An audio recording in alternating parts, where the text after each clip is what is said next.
Carros autônomos, cidades conectadas, ensino à distância e telemedicina. Todas essas evoluções só são possíveis graças à conectividade. E a evolução não para. Com o 5G, que em um ano já conectou mais de 11 milhões de brasileiros, uma verdadeira revolução digital está dando os primeiros passos. A nova tecnologia já está gerando impactos com navegação mais rápida de internet e aplicações que já estão transformando outros setores essenciais da sociedade, como serviços públicos, mobilidade, segurança, saúde e educação. Com investimentos que superam 35 bilhões de reais ao ano, o setor de telecomunicações é pilar fundamental para a expansão da nova tecnologia. Apesar dos avanços e dos números expressivos de crescimento do 5G, ainda temos muitos desafios pela frente para levar a inclusão digital a toda a população.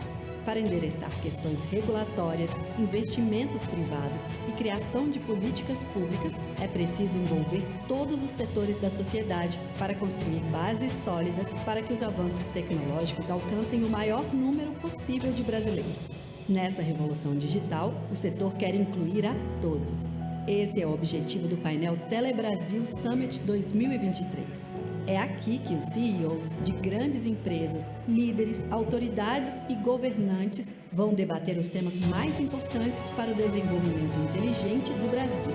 Serão 2 dias de uma programação intensa para falar sobre 5G, regulação, tributação, inovação, mercado, inclusão social e digital, agenda ambiental, educação conectada e tudo que gira em torno do novo mercado de telecomunicações. Sejam bem-vindos ao principal evento de telecomunicações e conectividade do país.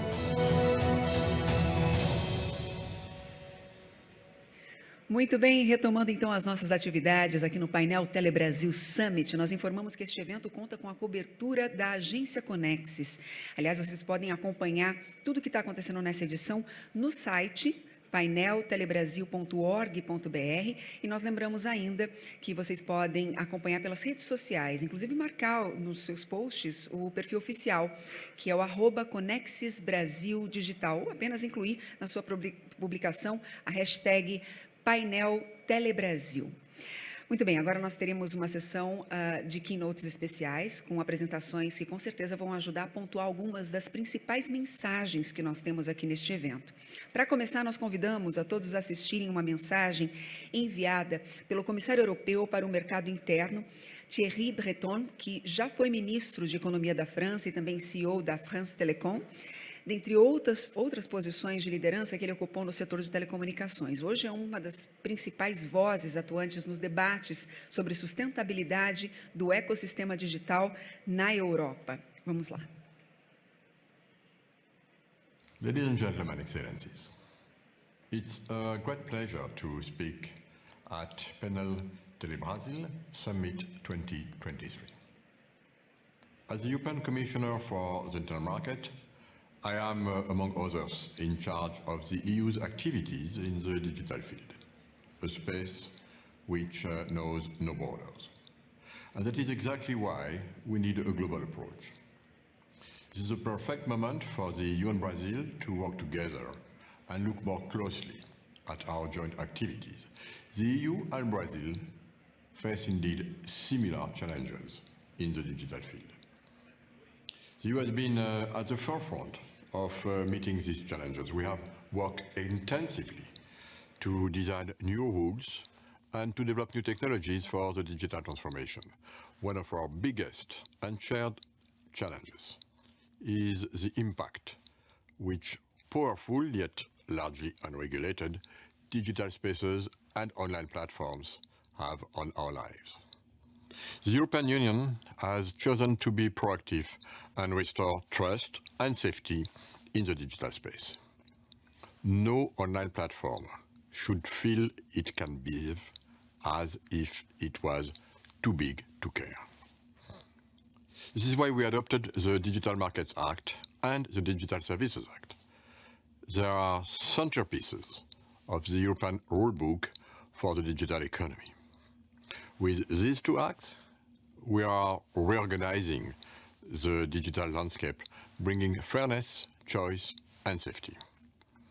The Digital Markets Act will ensure that the privileged and entrenched position enjoyed by some tech giants does not work against the interest of businesses and consumers. We have just designated 6 of these tech giants, the so-called gatekeepers. This means companies which provide an important gateway between businesses and consumers. They, by the way, now have 6 months to adapt their technologies and business models also to give more choice to consumers and also stop creating obstacles to smaller innovative tech companies. But the role of digital platforms goes beyond business. They are also used by many of our citizens to communicate, stay informed, and buy product. We need to make sure that these people, our citizens, feel safe online, and particularly with the growing influence of some of the largest platforms. I know we share concerns about limiting the spread of illegal content and illegal products online, and also increasing the protection of minors. The Digital Services Act, or DSA, addresses these concerns by obliging online platforms to reduce harms and counter risk online.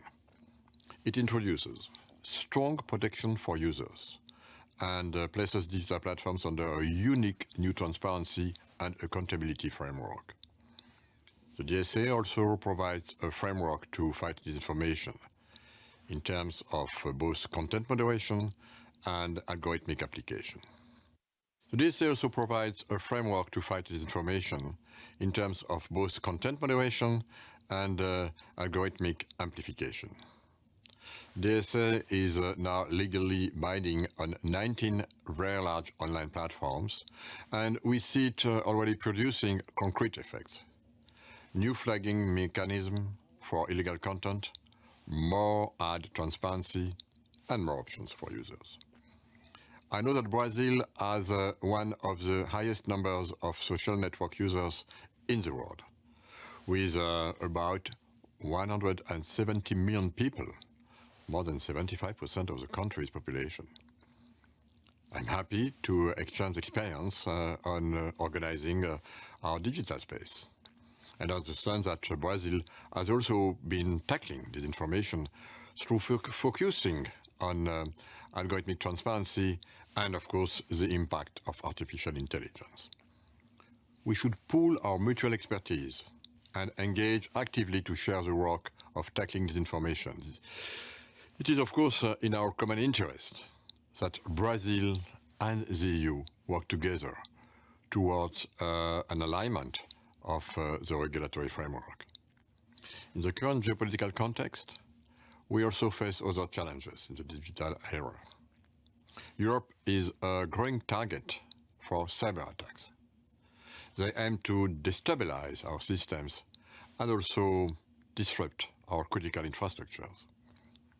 Cybersecurity and the resilience of critical infrastructures is a major priority for the EU. Our citizens and businesses need to feel that they are operating in a secure digital space. In this context, we have in the EU a strict framework in place, the so-called EU Toolbox on 5G security. This includes an assessment of the risk posed by suppliers of mobile communications equipment. It is absolutely crucial to reflect on how the connectivity revolution will impact our infrastructure needs, investments, and regulatory framework. The European Union is a major global player in 5G. Our vision of 5G goes beyond mere functional improvement. Indeed, we want to enable a fundamental paradigm change in domains such as factories of the future, connected vehicles, smart mobility, energy efficiency, healthcare, and so on. It is, of course, by sharing our experiences with partners like Brazil that we can achieve these goals. The Commission and industry also launched the Smart Network and Services joint undertaking with 900 million of EU funding. We want to be at the global frontier of 5G and 6G technology research. Our partners from Brazil are, of course, welcome to join EU stakeholders in all these activities. We will also relaunch our bilateral EU-Brazil digital dialogue and hold the EU-Brazil dialogue on information society and digital economy. Brazil is also one of the participating countries in the Latin America and Caribbean Digital Alliance launched in March 2023, which offers further opportunities to discuss our common approach. And of course, Brazil will soon take over the presidency of the G20. This is another opportunity for us to develop a coordinated approach. I would like to congratulate the organizer of the event today and thank them for the invitation to speak. Now is the perfect moment for Brazil and the European Union to strengthen our cooperation on digital matters. Thank you very much. Muito bem. Nossos agradecimentos ao comissário Breton, que trouxe alguns dos principais temas em debate na Europa. Nós gostaríamos só de aproveitar a ocasião e registrar e agradecer a presença do deputado David Soares. Muito obrigada pela presença. Vamos seguir então aqui com a nossa programação, dando sequência aos keynotes. Nós convidamos agora o vice-presidente de negócios da Ericsson, Vinícius Dalben.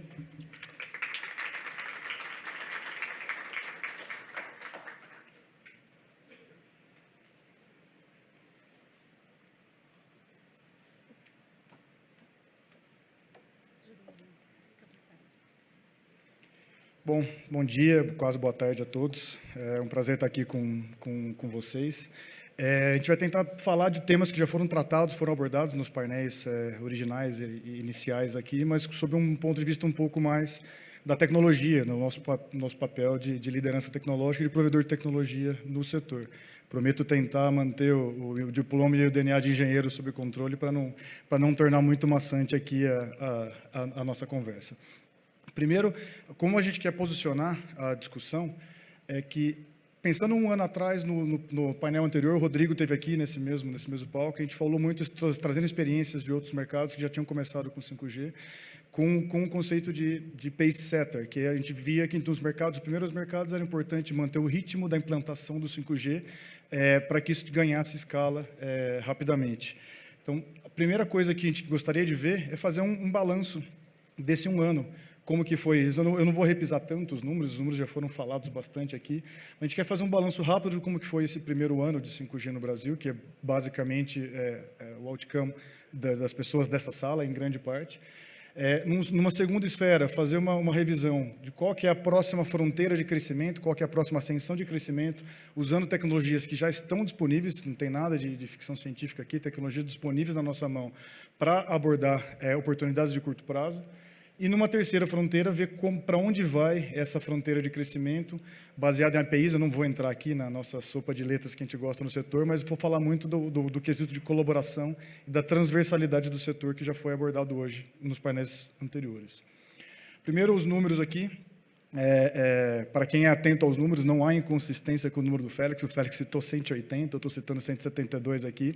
O Félix citou o número atual, eu estou citando o número exato do recorte de um ano. Então, de julho para cá, a gente não parou de trabalhar. Então, essa é a diferença do número entre o número que o Félix citou no discurso de abertura e o que nós estamos trazendo aqui.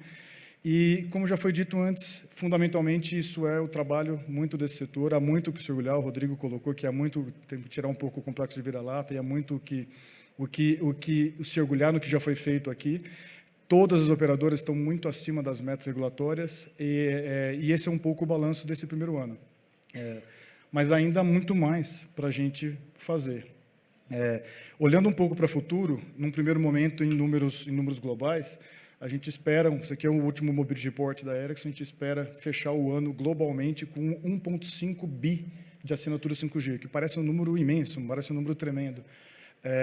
Mas a gente fechou aí agosto com 1,3 e estamos aí com 200 e poucos milhões por quarto. Então, nós estamos bem no ritmo para poder cumprir essa projeção de fechar o ano com 1,5 bi de assinaturas.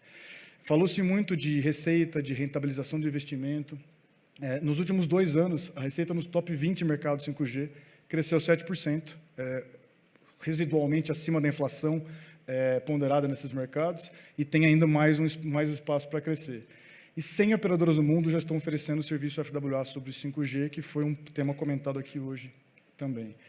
Dando um zoom para o Brasil, e eu queria fazer uma menção a um ponto que acho que o Christian que levantou no discurso de abertura, em relação ao viés de alta digitalização do usuário brasileiro.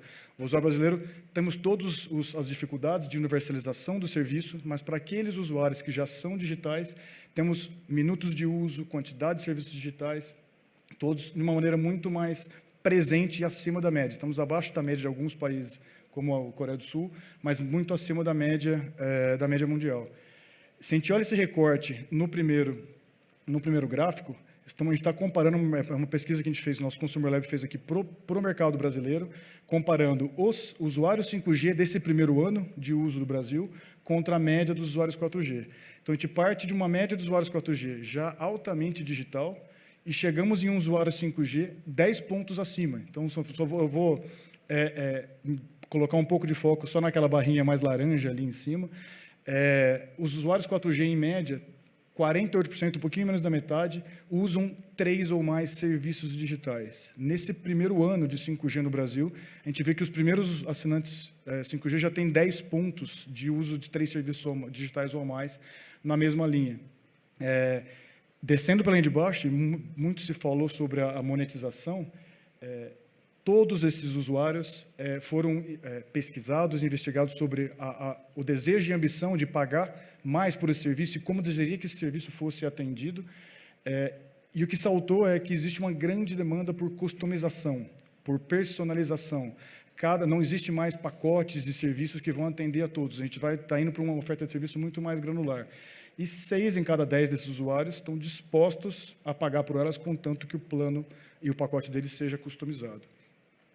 Então, essa é uma foto bastante recente, primeiro semestre, do mercado brasileiro, sobre os primeiros usuários de 5G aqui no país. Indo para a segunda esfera, lá em cima, que foi assim, tecnologias que já estão disponíveis, que a gente pode começar a rentabilizar em cima delas, trouxe 2 exemplos aqui.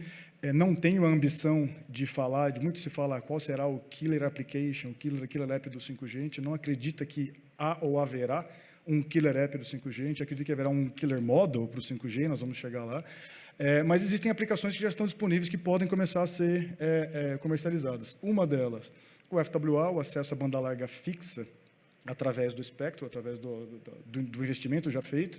Isso conversa muito com o que já foi falado aqui no aumento do retorno sobre o capital investido. Você pode aumentar linhas de receita em cima de um mesmo capital já investido e diversificar o uso desse capital investido para diferentes linhas de serviço. E, ao mesmo tempo, tem um viés de universalização.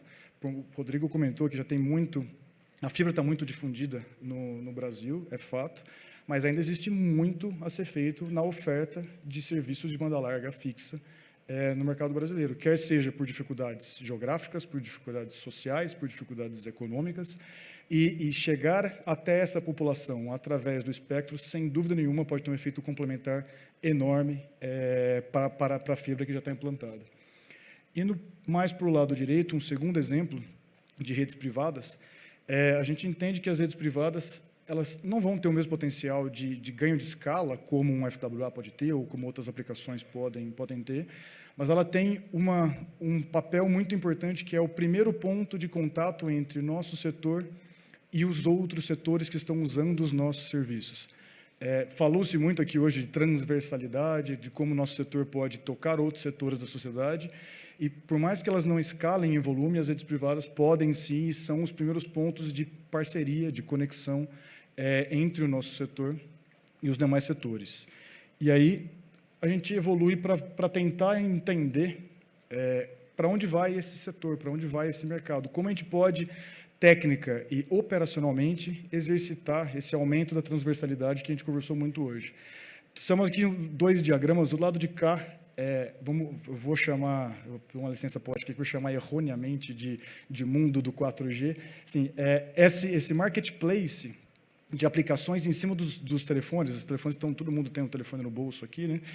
Esse marketplace começou fundamentalmente com o lançamento do iPhone, em 2007, 2008, e teve um ganho de escala a partir da entrada do 4G. O 4G colocou um acesso de dados mais robusto no bolso de todo mundo, e com isso, grandes plataformas se estabeleceram, criando um ecossistema de desenvolvimento, habilitando capacidades técnicas dos aparelhos, que têm um poder computacional cada vez mais presente, e os serviços, quem oferece esses serviços não são os próprios provedores das plataformas, mas a sociedade, o ecossistema, podemos usar a nomenclatura que a gente quiser, que cria seus próprios serviços, suas próprias aplicações, com base na capacidade técnica que foi disponibilizada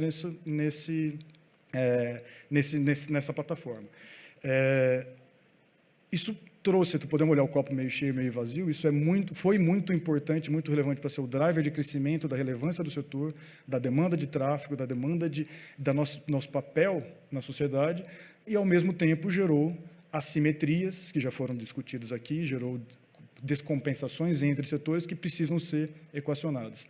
Se a gente faz o paralelo para o novo ecossistema que está surgindo ali do lado direito, a mesma coisa pode acontecer na criação desse novo ecossistema com base no 5G, com a diferença que, a partir desse momento, quem é a plataforma deixa de ser o aparelho que está no bolso de cada um e passa a ser a própria rede. Então, a rede, as operadoras, o nosso setor, tem a capacidade de exportar cada vez mais e expor cada vez mais esses serviços para que outros desenvolvedores ofereçam os seus serviços sobre as nossas redes.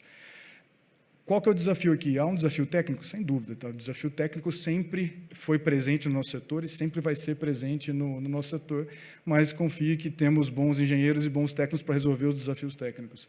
O grande desafio aqui está no modelo operacional, está no modelo mental, está no modelo de como assegurar políticas públicas que permitam essa transversalidade com outros setores. Você deixa de oferecer um serviço para um setor da sociedade, você passa a ter que desenvolver um serviço com esse setor da sociedade. Essa complementaridade com os setores da sociedade passa a ser essencial para esse desenvolvimento conjunto ser executado. E isso traz complexidades de modelagem e operacionais que vêm por cima da técnica. Por isso que a gente diz que não se trata de buscar um killer application para o 5G, mas sim de buscar um killer model para o 5G e qual modelo operacional pode sustentar esse aumento da transversalidade do setor de telecom para os outros setores da sociedade. Se a gente evolui mais um pouco, uma vez que estejam criadas, a página ela é densa, eu prometo não entrar nela, uma vez que estejam criadas esses serviços adicionais com outros setores da sociedade, para que isso crie uma receita, isso tem que ser cobrado. E como ele vai ser, um conceito de multipay, como ele vai ser cobrado? A gente vai passar a ter múltiplas linhas de receita no mesmo serviço. Um usuário não vai ter nem noção em relação a isso, mas ele pode perfeitamente estar usando um serviço onde ele rentabiliza, ele paga uma assinatura premium de um provedor de mobile gaming do celular dele, esse provedor de mobile gaming tem um acordo de um slicing com as operadoras, e isso é transparente para o usuário. O sistema tem que ser capaz de monitorar isso e controlar essa tarifação de múltiplos streamings num mesmo serviço ao mesmo tempo. Isso tem uma complexidade técnica, de novo, que eu não acho que seja a principal questão. Agora, vamos imaginar um arcabouço fiscal onde o sistema tributário sobre o setor não está simplificado.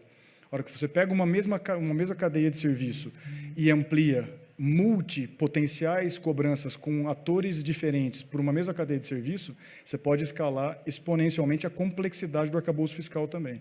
Então, a simplificação das regras fiscais, das regras regulatórias, ela precisa ser feita não só para o setor onde estamos, mas para viabilizar que o potencial das novas tecnologias sejam todos corretamente explorados. Partindo para uma última imagem aqui, essa é uma foto do The Town, show 7 de setembro agora, 4, 5 dias atrás. O The Town acho que foi o evento mais digital dos últimos tempos, até o stand de chocolate tinha realidade virtual. Então a gente vê, o que nós comentamos antes, que cada vez mais a tecnologia no cliente, no brasileiro é presente, e as empresas não necessariamente diretamente relacionadas à tecnologia fazem associação de marca com a tecnologia.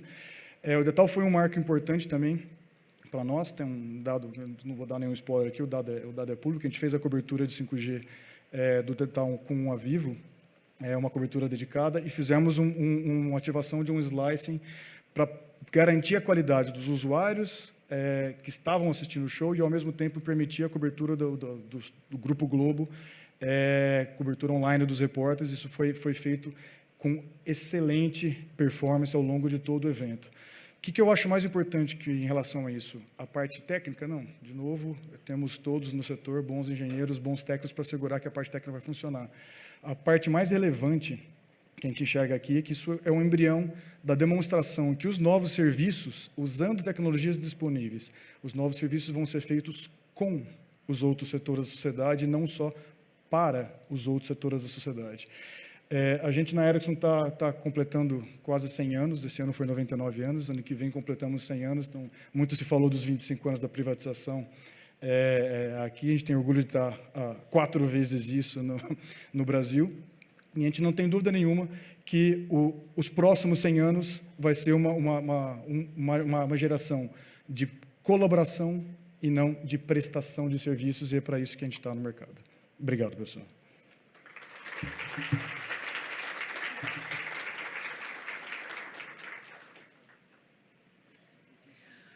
Muito bem, nossos sinceros agradecimentos ao senhor Vinícius Dalben pelos esclarecimentos.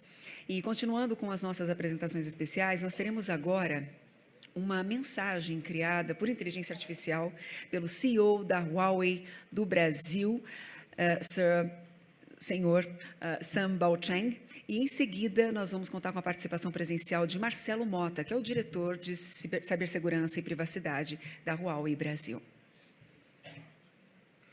Bom dia, senhoras e senhores. Meu nome é Derek Sun, CEO da Huawei do Brasil, ou melhor, sou a versão digital dele. E sou muito honrado e ser convidado para estar aqui e falar para vocês no Telebrasil Summit deste ano.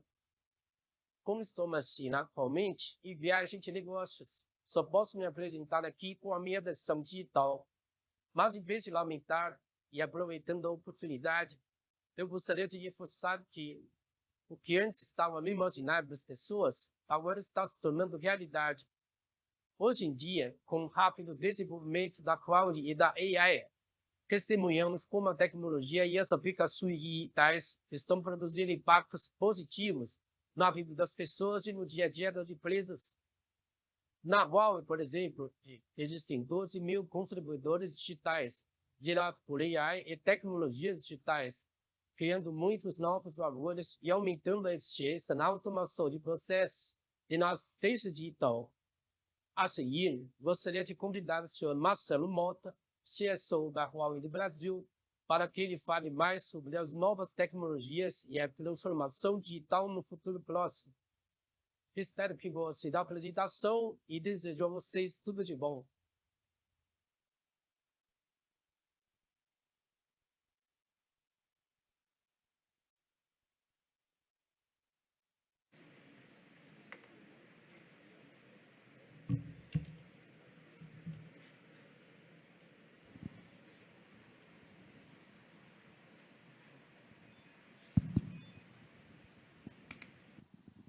Olá, boa tarde a todos. Prazer estar aqui.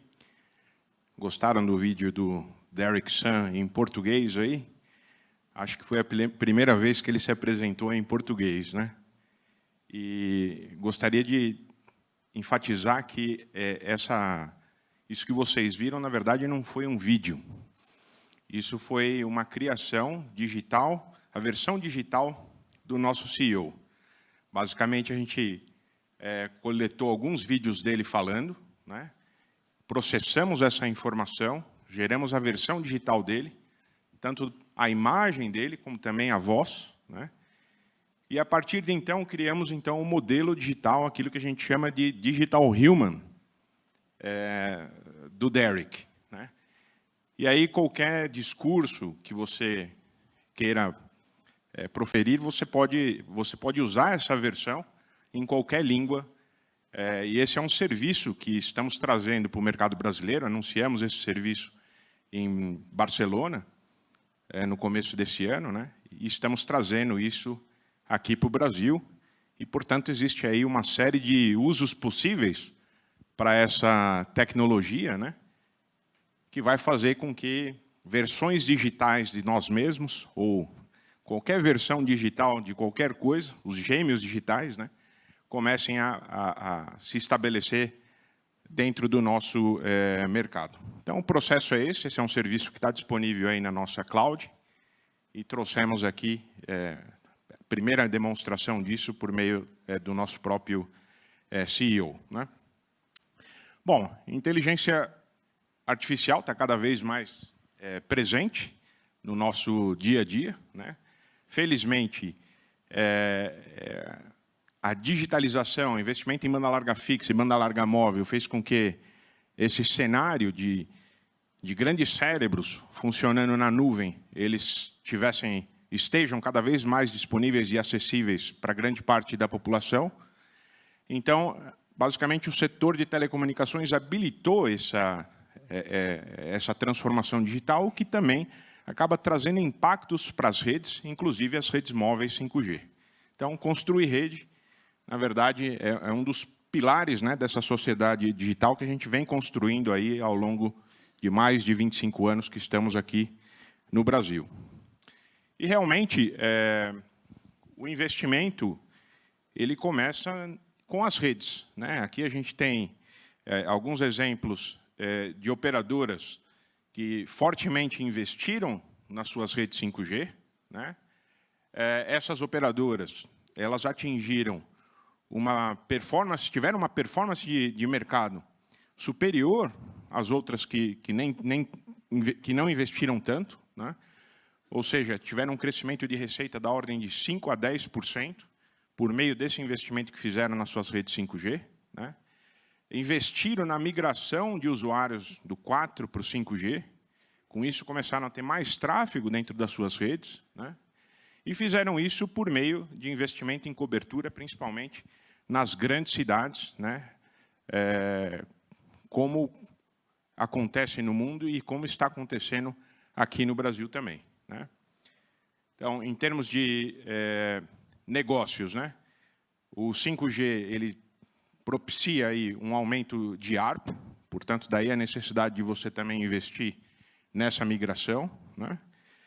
Múltiplos modelos de negócio, como, por exemplo, o FWA, apresentando uma experiência similar à da fibra, mas com um retorno mais rápido, a captura mais rápida do mercado e até um retorno de investimento mais rápido também. Então, basicamente, uma rede para múltiplos tipos de serviço. Assim tem sido com as operadoras mais bem-sucedidas, que aqui listamos, né, algumas delas. Tá, okay? Esse volume de tráfego de 30% é um volume, é um ponto muito importante a ser atingido. Né? Quanto mais tempo você se demora para que você tenha o tráfego de rede ali chegando nesses 30%, mais longo vai ser o tempo para o retorno do seu investimento. Portanto, daí a necessidade de você acelerar essa migração de usuários do 3, do 4 para o 5G, né? E usando essa rede para múltiplos serviços. E, segundo as nossas contas, isso faz com que esse retorno de investimento ele aconteça num tempo abaixo de 4 anos. Tá?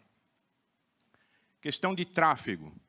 O custo de bit do 5G em relação ao 4G, ele é de 1/10. Né? Portanto, quanto mais rápido você também fizer esse tipo de migração, mais eficiência você vai ter do ponto de vista de custo e eficiência energética. Esse é um ponto crucial. Em 10 anos, nós estimamos que o tráfego de rede ele vai crescer 40 vezes, ou seja, de 15 gigabytes por mês por usuário, isso vai chegar a 600 gigabytes por mês por usuário. Então, é um crescimento gigantesco. É muito importante se trabalhar essa questão da eficiência energética dos sites, por meio das próprias soluções ou por meio de geração de energia verde. Portanto, essa é uma área que a gente tem investido fortemente também. Então, os desafios são esses que aqui se colocam em relação ao sucesso dos negócios 5G. A questão de criar rede e trazer usuários para a rede, né? Trazer usuários para a rede, fundamentalmente isso está ligado à questão dos smartphones, né? Esse é o primeiro mercado que se ataca, o mercado de B2C, né? E de pacotes atrativos para atrair esses usuários também. À medida que você tem usuários, aquele limiar de 30%, ele é buscado justamente para você diminuir o tempo para o retorno desse investimento. Hoje, no Brasil, aproximadamente 5% do tráfego corre nas redes 5G, é um valor baixo, mas se você for para grandes cidades, esse valor já chega a 15% a 20%. Então, a gente está, principalmente nas grandes cidades, o Brasil está chegando nesse limiar de 30%. Né? O ponto a partir do qual os operadores vão começar a ver muito benefício com a implementação do 5G. E o terceiro ponto é a questão de novos serviços, né? Todo um novo ecossistema que deve ser formado, até por meio das APIs, dos Network Slicing, como já foi comentado aqui, e o atendimento às verticais, que pode, de forma fundamental, incrementar a eficiência da nossa economia. Então, em relação aos desafios, no que diz respeito a usuários, né? O Brasil tem feito aí um grande progresso, né? As operadoras estão muito à frente dos targets definidos pela Anatel, 2 a 8 vezes mais agressivas, 73% dos sites estão nas capitais. Importante observar que há 3 meses atrás esse número era de 80%, que significa que as operadoras estão saindo dessas grandes capitais e abraçando outras cidades, à medida que o GAISP e a Anatel começam também a liberar mais cidades para que possam ser atacadas pelo 5G. Em termos de site, né, 20% de todos os sites hoje já tem 5G, o que demonstra que, só considerando os sites existentes, ainda existe um potencial de incremento de 5G da ordem de 80%, ou seja, um grande potencial para poder crescer, continuar crescendo o 5G no Brasil, assim como a questão de cobertura universal do 4G. Né? Algumas cidades, todas as cidades no Brasil têm 4G, mas vários povoados, pontos turísticos importantes, ainda sem conexão móvel no nosso país. Então, um grande potencial para se desenvolver isso também.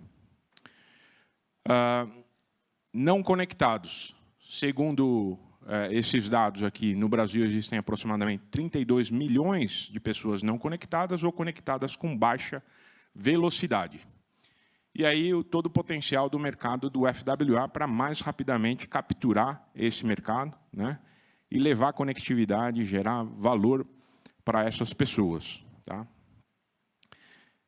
Fundamentalmente, isso está ligado a todo o trabalho das operadoras, e aqui um ponto importante, comparando aí a questão de celulares no Brasil e na China. Ao final do ano passado, 85% de todas as aquisições de celulares na China eram feitas já no 5G. No Brasil, ao final do ano passado, apenas 30%. Segundo o presidente Félix, esse valor hoje já passa de 50%, mas entendemos que ainda há uma oportunidade de se trazer mais fornecedores de celulares, justamente para aumentar a competição dentro desse mercado, baixando esse preço e atraindo mais usuários para essas redes 5G, em função de todo o investimento que o Brasil e que as operadoras estão fazendo nesse segmento. Em relação a tráfego, né, 5G tem uma capacidade gigantesca de rede, né, a experiência de usuário ela é melhor dentro do 5G, ele te propicia essa experiência melhor. Né? Você consegue estar, por exemplo, nos aplicativos usando vídeos, nos vídeos de mais alta resolução, o que impacta também no tempo em que você faz uso, você fica conectado nessa rede. Então é importante, nessa primeira etapa, planejar as redes, né, justamente para suportar esse tipo de aplicação, com o objetivo de oferecer essa experiência e trazer mais usuários e reter esses usuários mais tempo dentro dessas aplicações, né? Finalmente, a questão do 5G2B, né? A gente falou basicamente de todo o mercado B2C e mercado B2H, né? O mercado de FWA, e existe um grande mercado potencial aqui quando se fala em 5G2B, né? O próprio ministro comentou a respeito de 119 mil escolas, né? Com baixa taxa de conexão, 23 mil postos de saúde também. E aqui apenas alguns exemplos que o 5G poderia contribuir justamente para atender rapidamente esse segmento, né?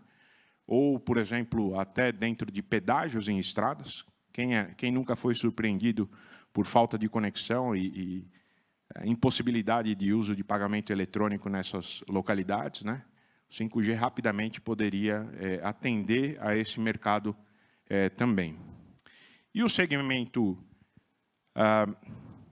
a maior expectativa do 5G está relacionada justamente às redes privativas, né, as redes dedicadas, que faz com que a operadora tenha que sair dessa função de vender apenas conectividade para fornecer um conjunto de soluções envolvendo computação na nuvem, né, envolvendo as aplicações que vão rodar dentro dessas estruturas, e até a questão de operação dessas novas redes, né?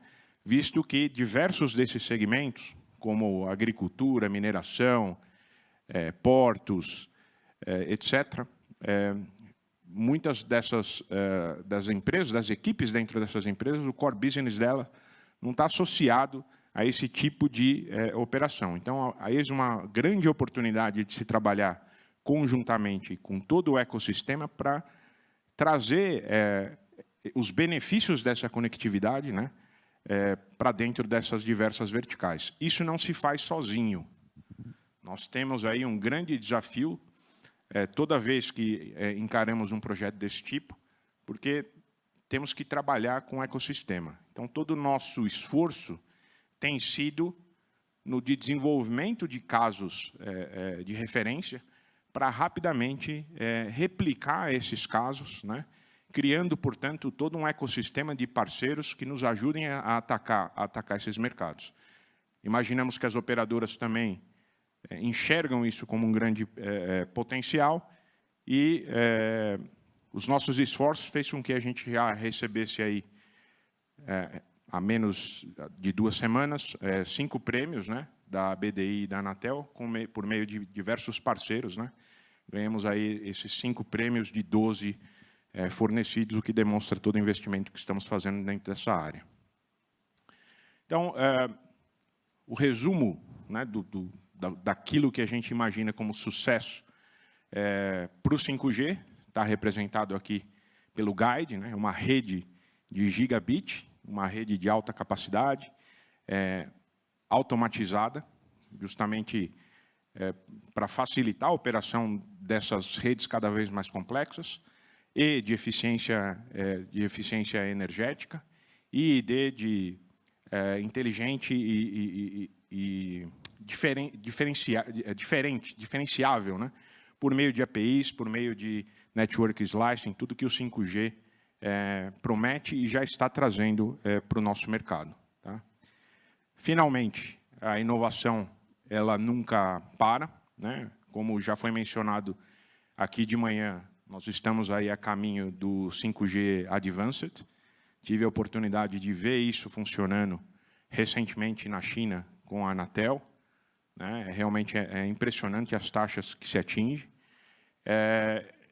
São taxas aí de 10 vezes maiores do que a gente obtém hoje com 5G, né? E é importante aqui ressaltar a questão do espectro, né? Essa indústria ela precisa ter espectro para poder implantar essas redes, né? E especialmente espectros em frequências mais baixas, justamente para poder cobrir áreas cada vez maiores, né? O presidente Félix falou a respeito de 700 MHz na frequência de 6 GHz, né? e realmente a gente acha que é necessário em função do Release 18, do GSMA, que já foi, do 3GPP, desculpa, Release 18 3GPP, que já está liberado. Então, logo mais, o mercado vai evoluir nessa direção, já temos isso funcionando fora do país, e pretendemos, uma vez que haja frequência disponível, trazer essa inovação também para o mercado brasileiro. Tá ok? É isso que eu tinha para trazer hoje. Muito obrigado aqui pelo tempo de vocês.